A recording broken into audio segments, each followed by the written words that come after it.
ఏపీలో ఎవరు వస్తే బాగుంటుంది అనుకుంటారు? జగనేనండి. జగనేనా? అతన్ని తట్టుకోలేరు ఎవరు. ఎందుకు జగన్ వస్తాడు అనుకుంటారు? రాజకీయంలో కానీ, రౌడీజంలో కానీ, డబ్బులో కానీ. ఆయన భార్య భారతి ఉందా? ఇంట్లో ఉండి రాజకీయం నడుపుతుంది బట్టి ఫోన్ మీద. అవు సార్, ఆ ఇల్లే ఒక టైగర్ పంప. అంతేనా?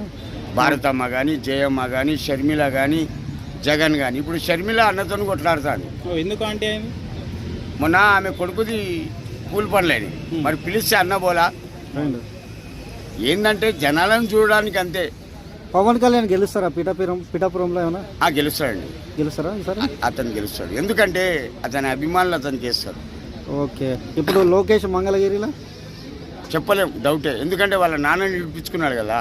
ఓకే. మన జగన్ జైలుకు పంపినప్పుడు చంద్రబాబు నాయుడు ఓకే అతను వాళ్ళ నాన్నని విడిపించుకున్నందుకు అతను గెలిచినా గెలుస్తాడు.